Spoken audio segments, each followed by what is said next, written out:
Hey, everybody, and welcome back to another episode of The Overlay, a poker podcast brought to you by... Do you want to do it today, Brandon? No, I get nervous. You can go ahead with it. Brought to you by CCG Poker, the finest charity poker in all of Chicago, maybe even Illinois. Probably true for Illinois. And Paramount Social Club, Northwest Houston's number one... not charity. Social card club rated by players from Chicago. Nice. Yeah, I nice mean, intro. all of that's true. That's why marketing's always like the best. It's like 4 out of 5 dentists agreed. I feel like at this point in time, like the gum companies could just like go find that one dentist. Like, is it the same study? Because it's always 4 out of 5 dentists. 4 out of 5 dentists agree. Have they done that test since like the 50s, or is there always one jackass that votes no on like gum? Right? Yeah, like they just have. Where do they find that guy? Is there like a dentist school out there that's teaching that dentine gum is bad for you? 4 out of 5 dentists recommend. I just don't get it. Can't they just keep doing it until they randomly find just 5 doctors? Right, like get to 90%. I guess 4 out of 5 has a nice chime to it, but 5 out of 5 is better. But... Or maybe they're just making it like sound more believable. Like if it's 4 out of 5, be like, well, that sounds pretty legit. Like nobody would lie about 4 out of 5. Yeah, most of these dentists know what they're doing. Yeah, you feel cool with it. You're like, that's pretty good, right? Yeah, I like it. Episode 40. Hold on, I'm looking it up. I was about to say, we didn't even review what episode number it is. Episode 47. 47. We're getting close to 50. That's pretty wild that it's been 50 episodes. So again, we'll just do the early shout out. Thanks for listening, everybody. Thanks for supporting both CCG and Paramount. We are getting a little bit better Paramount podcast following, which is pretty cool. So shout out to my Texas peeps. I have been enjoying going back a little bit. It's been so long since I've been down there. So it's nice. Unlike when I'm at CCG where I never play, or it's like I never play. It's very rare. In Texas, like I almost play all the time. Like it's great. Yeah. Because they're always like, oh, we got 4 for a new cash game. I was like, I'll jump in, start that cash game. So it's awesome. I love it. It's so much more fun. I get to play. I've been playing the 2-5 stream game there every Friday night, 7 to 11. They live stream a 2-5 cash game, which really plays closer to like 5-10, which is pretty gross. We talked about it in that one episode. 2 episodes ago, episode 45. It was almost like I'm a little uncomfortable at the stakes that they're playing because they're playing so much higher than what I normally play Hold'em at. But anyways, be that as it may, big shout out to everybody. We are going to talk today. Episode 47 is going to be dedicated to the post-pandemic poker landscape. The landscape of I feel like it's post-apocalyptic poker, but that's not what we're doing, although it's kind of what we're doing. It's post-pandemic poker. A little like that. It does. There was a Simpsons episode I know during the quarantine days. I call it the Voldemort years because it's like the year that we don't talk about. During the Voldemort years, Brandon was watching all of the Simpsons episodes on Disney Plus. True or false?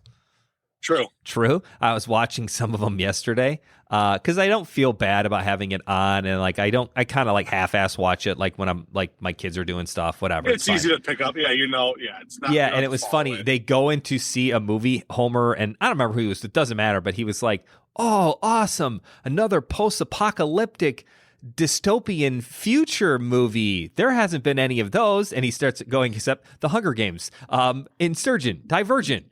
And he just goes through like all of these names, and then it's like that droning on thing, and then they're like, "Sir, the movie's over." He's like, "Oh, I just finished naming all of these movies." It's so true. All movies now are basically just dystopian futures, which makes me believe at some point one of them has to come true, just by sheer luck. We basically lived one last year. Yeah, we did. Voldemort. The year that must not be named. One of them comes true. Yeah. So tell us, I want to do 2 things. So post-pandemic poker, we're going to kind of cover over.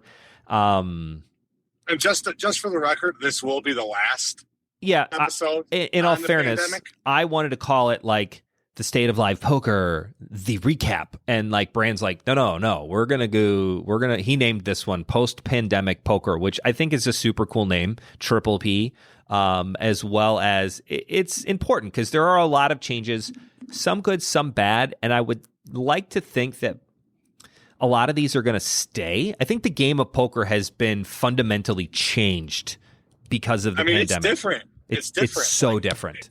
It feels different too, like when you're playing. Like 100%. Now that I'm getting back out and playing, it feels different. Which I actually want to bring up now. So before we get into like the finer points of like the pros and cons of post-pandemic poker and like what we found playing in other parts of the country, blah, blah, blah, wizza.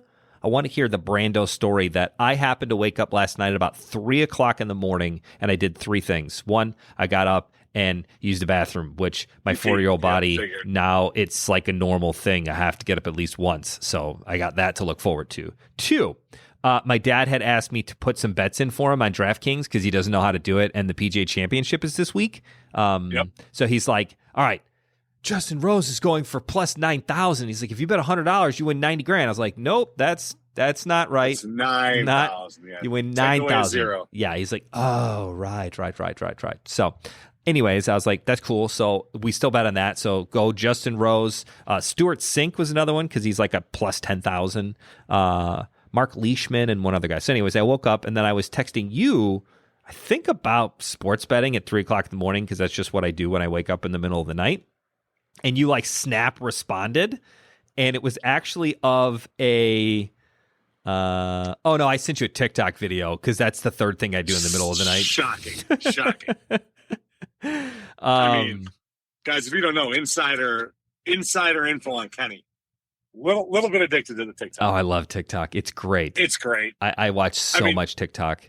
The past year, like me and his conversations have gone from just like actual important work stuff, just TikTok. Sending TikToks back and forth to each other. No precursors. I used to like be like, watch this video to the end or check it out at 34 seconds. I don't even do that now. I just send the video and like watch it. It's just great. It's just obviously if I'm sending it, you should just watch it. Plus TikTok videos are only a minute long. It's great. So anyways, we'll talk about the actual thing, but then I texted you at 3:26 in the morning and you sent me back at 3:26, a picture of your current hand that you are playing. Brandon, tell us what happened last night at the shoe. Take it away, Brando.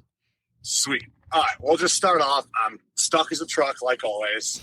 Just in for 3,000. I got stuck like 700. Like 3, the game was great, but like 3 of the whales went home. And like, I'm just like, what am I doing with my life? I have to work tomorrow. It's 3 in the morning. Like there's 3 tight guys. Yeah, 3:30. Well, at the time, like 3. Yeah. And I'm deciding, I actually never, ever do this, guys. I brought 3,000, borrowed 500 from a guy at the table because the game was still good. Wow. Like, I'm pretty embarrassed to, like, ask. I've never. Eric's usually there, so I have somebody for money. But, like, because like, I give you 500, Brandon, you're good, blah, blah, blah. Run the 500 up to, like, 800. New guy sits down at the table, tilted because the whale left. Get the Jack 6-5. Double suited, verified because I'm raising every hand. Not double suited. Not double suited. Single suit. The Jack 6. The Jack 6. Not even the Jack 10. Not that it matters, but the Jack 6 were suited. Go ahead. Anyways, new guy, first hand, on it for 300. 3 bets. We go like 3 or 4 ways to the flop. Flop is Jack 6. That is known as quads. Right. You have 2 black jacks in your hand, and there are 2 red jacks on the board. Well, you're like actually looking at the picture. I am. I'm looking at the picture right now. I want to give a good. Right. This is not. I don't want anybody ever to think that the overlay is fake news media. We are 100% true media. So I check like I kind of like that. If we start a company, we should just call it 100% true media. Anyways, go ahead. I mean, that's pretty false. It's not anyways, bad. I check. Other guys checks, goes back to the guy who sat down. He just rips in his 220 because I flat call and the other 2 guys behind me fold, and I just instantly show my quads. And everyone's like, whoa, quads. And then I literally speak and I go, can I lose this hand? And it just runs out ace. And the guy goes, yeah, you can lose. And he flips over quad aces. But did you lose, Brandon? Does that qualify as a losing hand? I did lose the pot. You did? But which I'm looking at was not that bad. It wasn't. I mean, it was 300. The guy had 300. It was his first hand. He literally sat down. It was his first hand. So I paid off 300. Yep. So it was like 600. It was like a $700 pot, whatever. And I lost $300 in it. $23,000 bad beat if you lose with quad 10s or better. 40% of that goes to the loser, which would be me. which is 9,200. And that's Just the way you get unstuck really quick. And the best part is that you just not yelled, but you were like, oh man, can I lose this hand, please? Like, I think other people are probably thinking like, oh, he's just being like quirky, like, oh, I can't lose this hand, blah, blah, blah. Like, no, like I actually want to lose this hand. Please, Lord, let me lose this hand. The turn came in ace, and like kind of everybody at the table perked up because I mean, if I have quads, like the guy probably has aces or kings, right? Like that's what he's 3-betting with and then shoving. Correct. 100%. He doesn't have a jack. It's probably aces or kings. The turn's an ace, and the river's it all just happened so fast. Right. Like and we looked it up. I'm 99.76%. Because the shoot doesn't do any kind of like running it twice at that game or anything like that. No, not in a small game. No. And as soon when you flip over quads, the dealer's like, it's over, rip. And the guy's just like scrambling to flip over his cards. And he flipped over like an ace and a king. And like, I actually reached over and like spread his hand out because he like threw it at me kind of. I like spread it out and there was 2 aces there and everyone just went nuts and it was great. And I've actually only hit the bad beat twice and both times I had the losing hand, which is like nice. Just running so When did you hit the thing last time or the bad beat last time? What did you have? It was in like 2019. PLO again? Yes, I turned quad tens, and then the guy rivered a straight flush. Wow. I'm sorry, other way around. The guy turned a straight flush, and then I rivered quad tens and lost the pot, and it was great. Nice.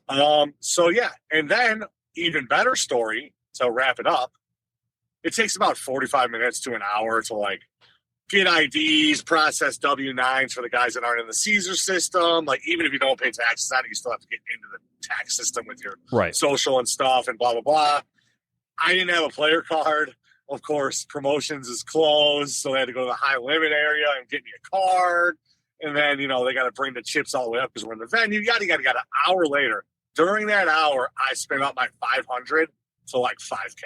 Nice. That's well so waiting good. to get paid. And like, the game is just on. I mean, the game continues to play, but like nobody's obviously leaving the table until they get paid. No. Table share was 1,600. That's pretty solid. Like, I mean, that's the guy a solid. Who won the hand was 4,600. That's so great. He sat down, doubled up, and won 4,600 on his first hand. What a great day! Now the game did end up breaking. Well, it broke all the way down to 3-handed, and I played for a little bit longer. Once we got paid out, it was kind of just like game down. To be fair, it was like 4 a.m. and people had to leave before city traffic, and it's kind of the time the game goes down every day. Yeah, I would say that's got to be pretty close to. It's like, all right, we're done. But it was just so nice to like get unstuck also because 9,200 is great, but when you're in for 3,500, like you get stacked, like it's a great day still, but like it's nothing like I ended up winning 1,800 and got the whole bad beat. So it was a good day. It was a good day. That's the end of my bad beat story. It's pretty awesome. I love it. I feel like I got to be a part of it too because I was awake at 326 and was like, hey, check this out. Brand's winning the bad beat. Awesome. I love it. Yeah, it was a little. Yeah, I mean, I don't know if you'd expect like 10% or something, or that would be nice. So yeah, yeah. Sure. I mean, your sister said the same thing, so I figured give a little kickback. A little kickback. All right, post-pandemic poker. So let's talk a little bit about it because that is the first live session that you have played in how long? I'm asking. I did play. That was my first one at the Shoe. Right.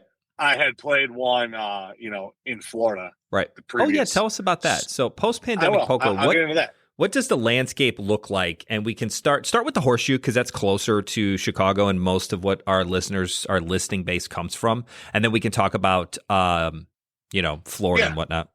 So, it's weird because just to give a general thing, like it really depends on the place so much that people are so strict on some things and so lax on other things. While other places is the exact vice versa, which I don't know if that's a good thing or a bad thing, but it seems like people concentrate on certain aspects of post-pandemic poker more than other places. Like, for instance, Horseshoe, 8-handed, mass required as of 9:30 this morning, which is 2 hours ago. It is now mass optional for fully vaccinated people, but that's besides the fact. We'll get into that in a little bit. We'll get into that in a minute. And now it is 9-handed?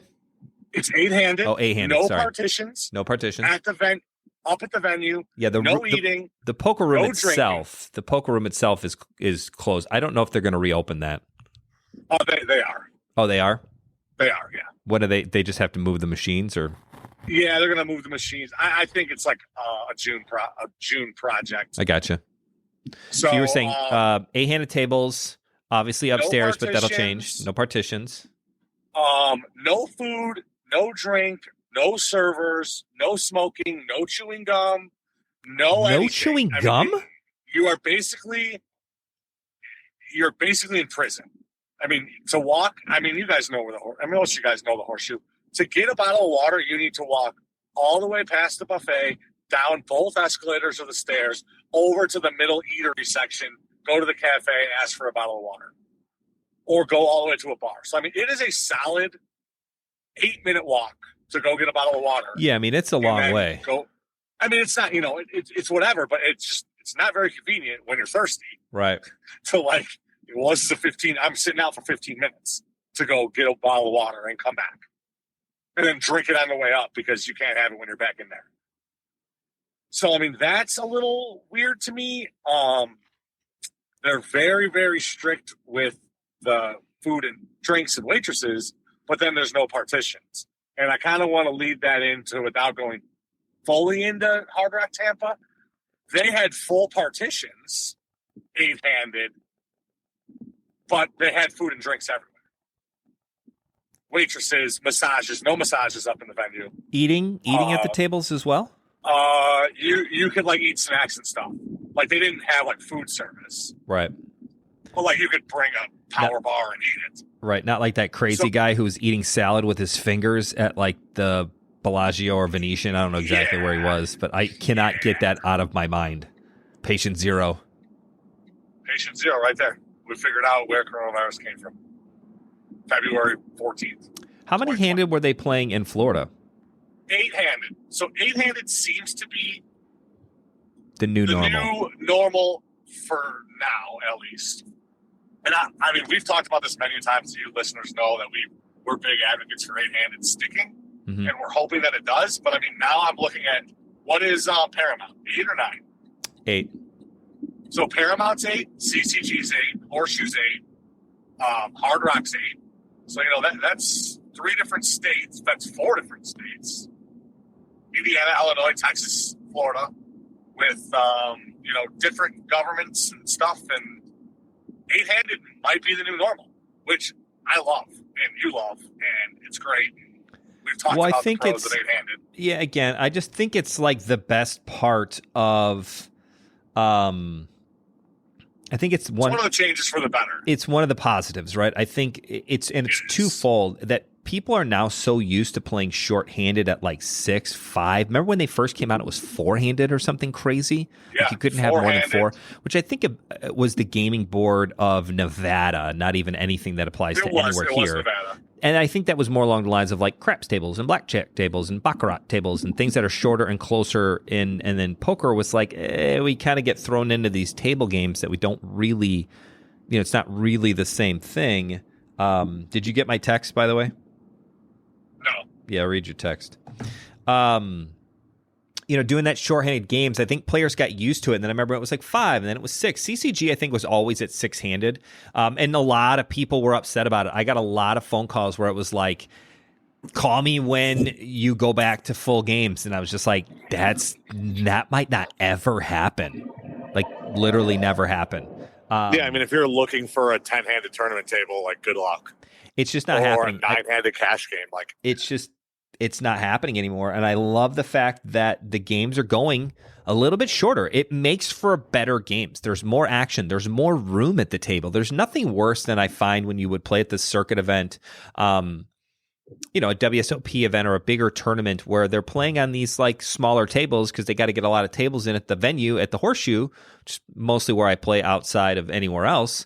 Like you don't have a lot of elbow room. And I'm one of those guys that sits like super wide legged and like I need room and I want room. Let me tell you, as a big guy, there's nothing worse than sitting in the 5 or the 4 or the 6 seat of a 10-handed table. I mean, you just like feel like smashed in there. Like everybody's moving. People are, you're straddling people to get leg room. I mean, it's like it's no bueno. It's not exact. And you're there for, 12 hours. These tournaments aren't just like, I could be uncomfortable for an hour. No, I mean, and there's it's like 800 people in the tournament, and you ain't getting any leg room until we go down to 2 tables of 6. Right. And I love the fact that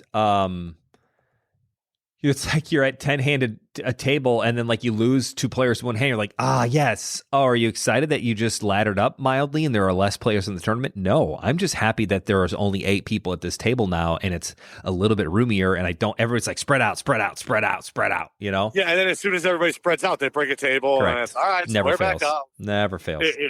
Yep. But it's better. It's better that way. 8-handed across 4 states, and I think Vegas is 8-handed too. So I'm actually trying to look it up right now and see if I can. I'm pretty figure sure it out. it's 8-handed.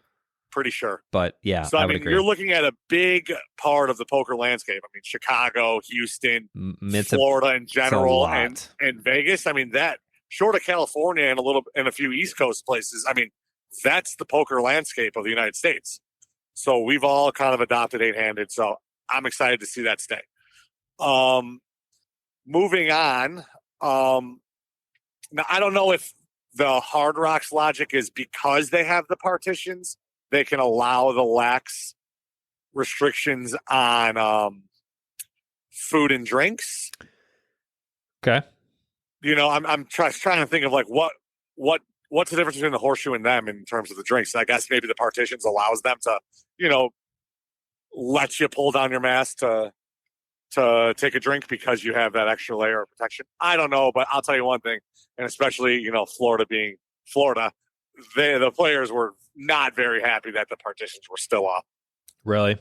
They were like, when are we going to get rid of these? Like, not only are we having to wear a mask, like we have the partitions too. And when the partitions are full partitions, which when I played in South Bend, 4 Winds, they had like partitions, but it was just like on the sides of the players. There was nothing in front of you. That was okay. I could tolerate that. But when you have this screen in front of you, it ruins your arm extension ability. It gives you weird reflections where you see 4 different TVs. It's hard to see, and especially in Palomar and Omaha, it's hard to talk.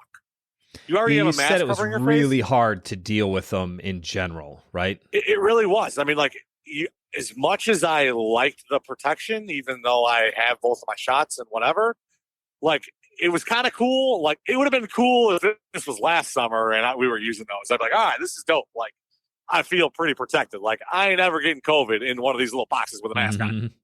But now, with the pandemic being, quote unquote, over-ish, and at least here in the United States, and it's very close, a lot of people having their shots, and mask rules getting looser and stuff like that, those things are just a hassle. Yeah, I mean, it was not enjoyable to play with those. You said the masks again. I'm just saying the masks wearing in poker, it mumbles everybody. It makes it difficult to audibly hear what they're saying. Now, and then you were telling me this the other day. Then you add in the partitions as well, which also kind of muffles the sound. It's like you couldn't hear anybody saying anything. Right? No. And like the floor got called a few times because there was prematures. There was guys that asked a question, but I mean, just the simple act of like asking the dealer what the pot is, you're going to ask them twice. They're going to say what. They're going to think that you're potting it. Then you're like, no, I'm just asking. Right. It's a lot of hassle for, when the Horseshoe, I was like, how much is there? 105. Cool. 100. Very easy in that sense. Speaking of which, let's go to that. We're not going to shout out any specific spots. But we will go with, you did say that the dealers experience-wise seemed to be less than desirable at some of the rooms that you've been to. Yes, because obviously poker just came back. It's been tougher, huh? I think that, a lot of the good dealers quit, found new places, found better stuff. That continue to work through the pandemic, right? Yeah. And because these places that laid people off for 6 months, I mean, people are going to go find new jobs. I mean, right. You're going to go to the poker room that's open, and you're going to, if you live on the border of Illinois and Indiana, you're going to, stop working at the Illinois casinos and move to South Bend and work there. I mean, you got to do what you got to do. And I really think that and, some of the dealer rules that they changed with, the way that the tip shares move, like really hurts the performance of the dealers. And it's really less than desirable. I never understood why casinos do the pool or the tip share pool for like cash game, because it's like, what's a person's motivation? It would be like if all of the waiters in a restaurant pooled all of their tips. There's no benefit to giving extraordinary service to a customer to try to get a better gratuity out of them, right? Like, I mean, you have an econ degree, I have an econ degree. Literally, you sit down in an economics 101 microeconomics class. The first thing you learn, obviously, supply and demand. There's no such thing as a free lunch, opportunity cost, that kind of stuff. And then people respond to incentives. That's really, people respond to incentives. And there's no incentives to deal 14 hands in a half hour as opposed to 8. It's basically just a tournament down. Yep. Why do I need to pump out these 4 extra hands for these players which is what the players want. The players want that, right? This is all pot. Right. None of that's negative. Getting better service, better for the players. It's better for the casino. It's better for the dealer. It's better for everybody. It's better for the poker economy. Math. Why do they not do it?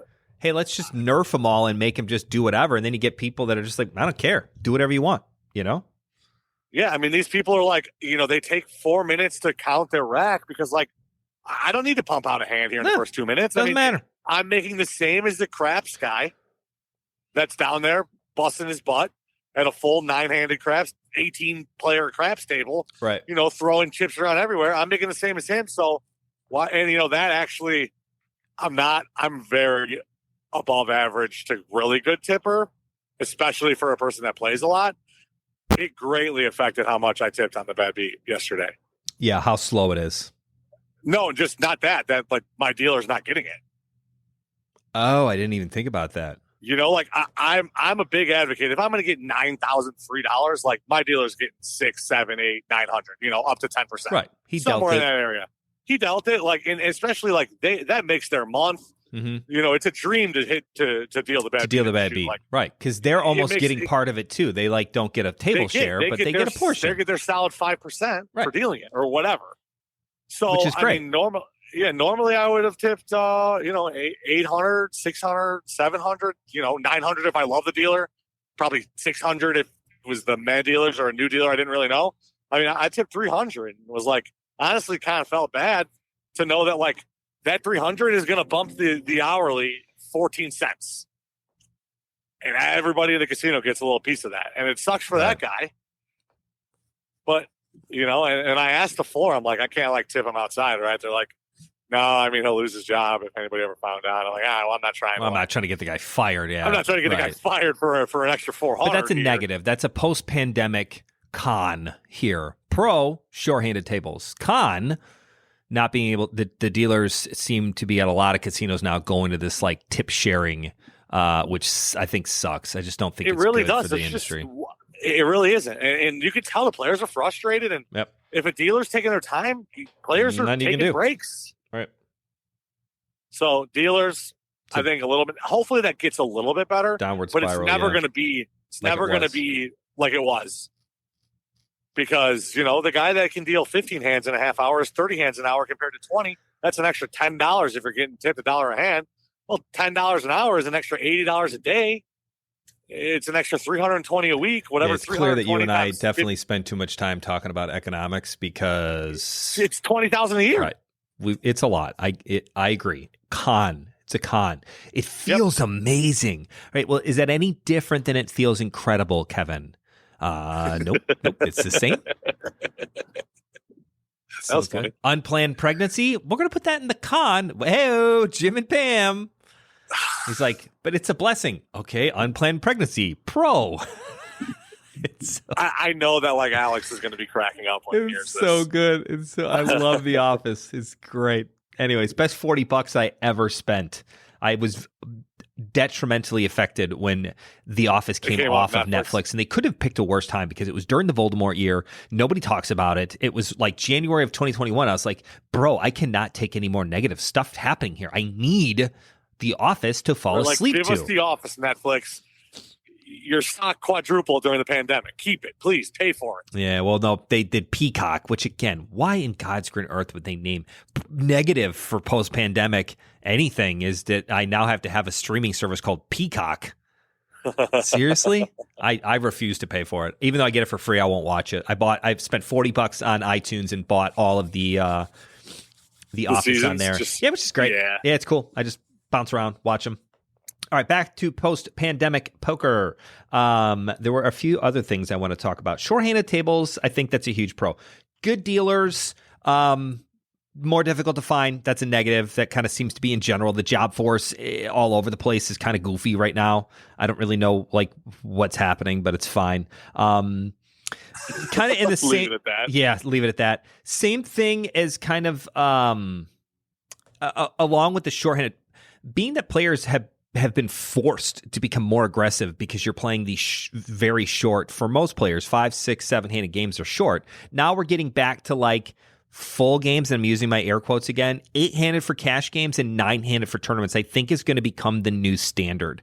But I believe in general, post-pandemic poker, players in general are better. If you put up 10 players from post-pandemic versus pre-pandemic, I think the post guys that played through all of this apocalypse, zombie, kind of poker world, I think players are better for it. I think in general, the poker population is all of us are better players by being forced to play some different hands and play differently because we're playing.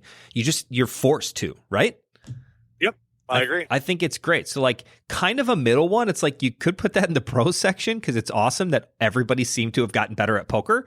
But then the negative is everybody seems to have gotten better at poker. So it's bad. Now I'm hoping that, as the casinos open up and get back to, I'm air quoting now, normal, you get some of these recreational fish and, guys that drive the game to come back out as they feel, poker wasn't a priority when they had no job and, casinos are closed. They're not dying to find a poker game like the pros are. Right. But now, maybe they're back to the normal work schedule. The casinos are open. The masks are kind of optional. They're vaccinated.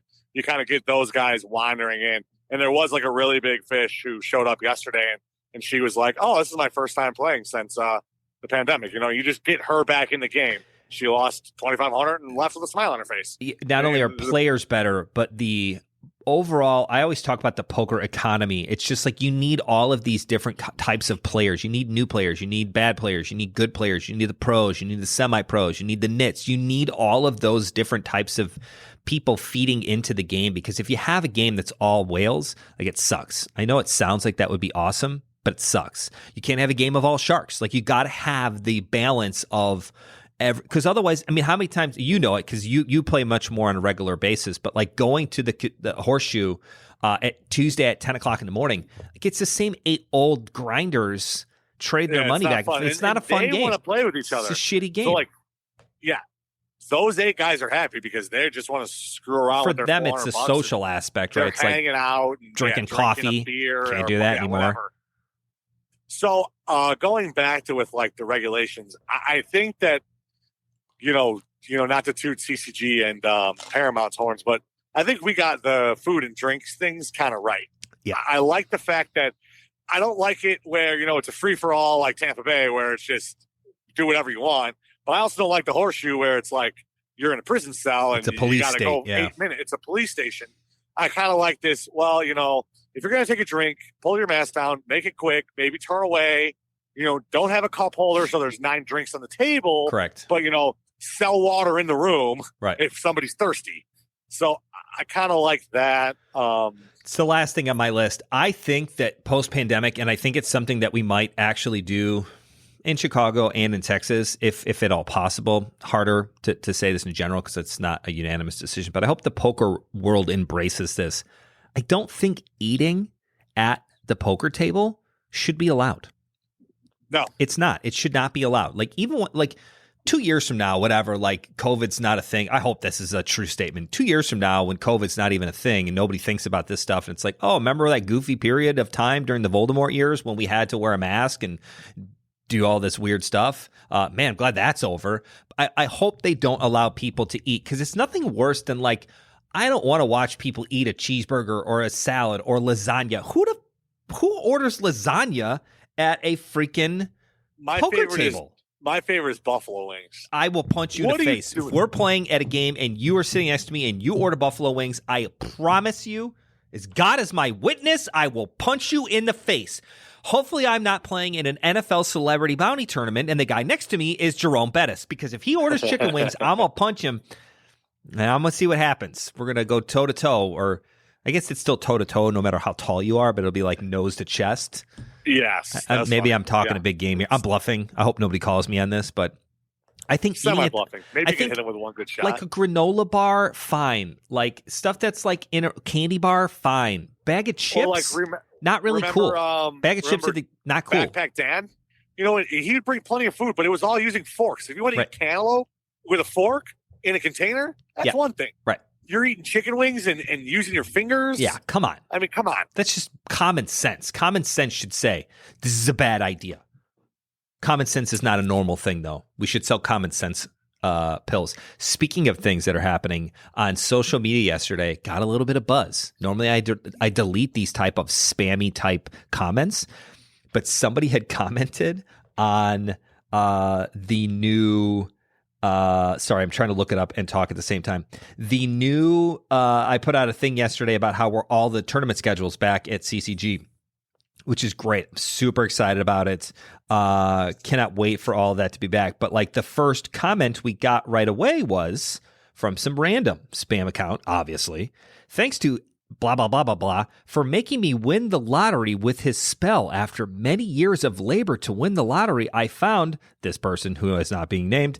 And after his spell was done, behold, I won could be 3,000, could be 3 million. It's got some awkwardly put commas and spaces, but clearly it says $3, comma, space, 3 zeros, comma, space, 3 zeros. Did he win $3? Did he win 3,000? Did he win 3 million? I don't know. You can reach him if you want to if you wish to win a lottery.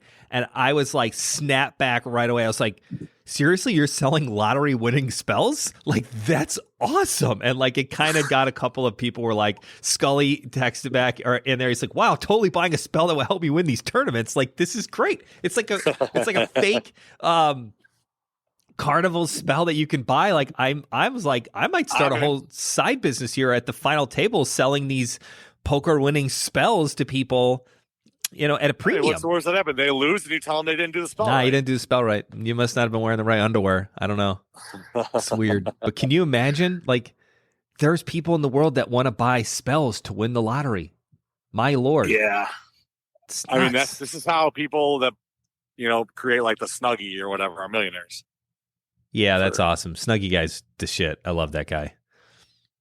Can you think of any other changes post-pandemic that you'd like to see, that you have seen?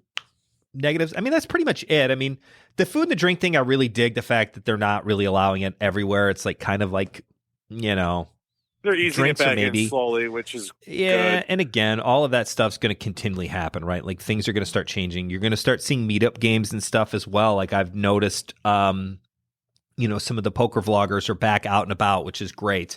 The other thing that I'm seeing, it's also the tournament series are starting to come back. Like I was looking up the Venetian to try to see what their, what they were doing as far as how many players at the table. I couldn't find that, but they've got a full on deep stack Venetian Deep Stack Championship starting May 3rd through August 1st. I mean, that's like a huge one, more than $15 million in guarantees.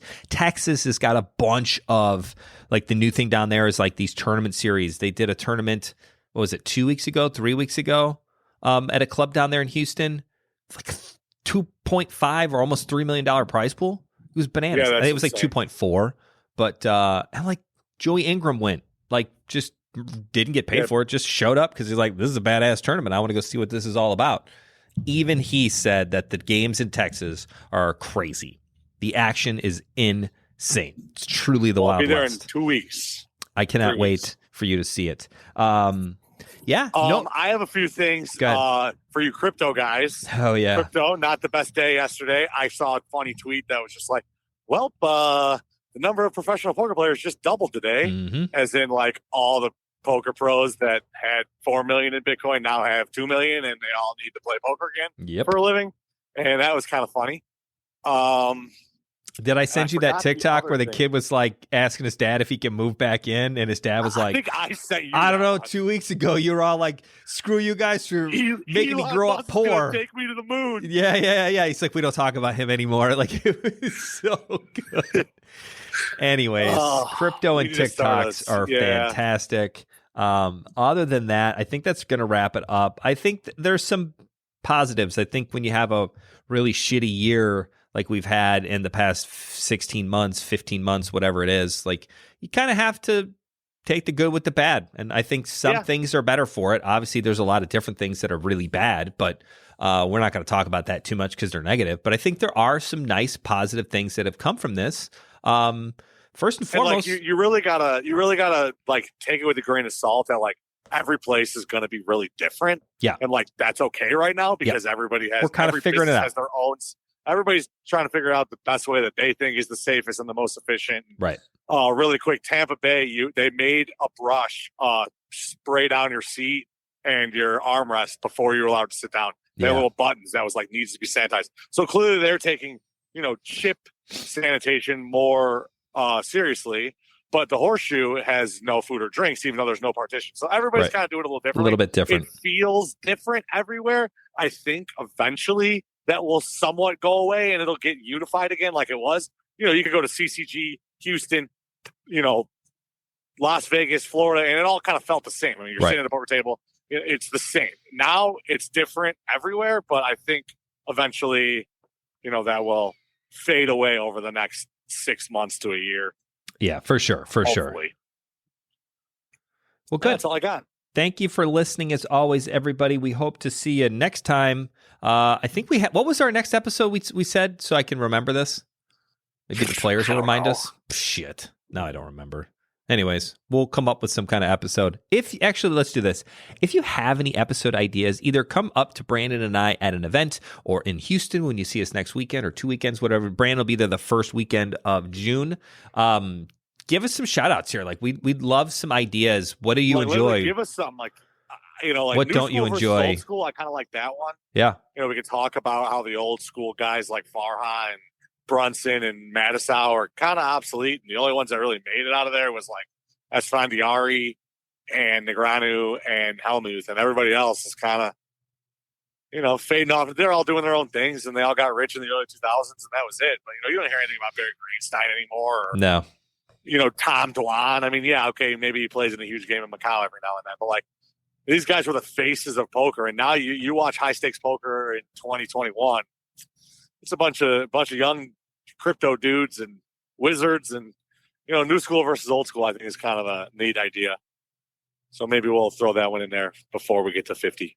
Nice. Love it. I like the old school versus new school. Anyways, thanks for listening. We will catch you next time.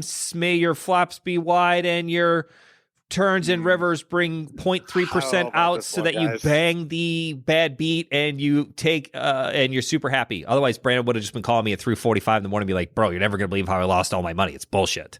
Thank God that bad beats exist. Yeah, so that I don't get phone calls. I just would have right, so that I don't get phone calls at 4:00 in the morning. Me and poor Eric gets 4:00 bad beat stories. Nothing worse than a 4 a.m. bad beat story when you're asleep in your own home. Bye, everybody. Farewell.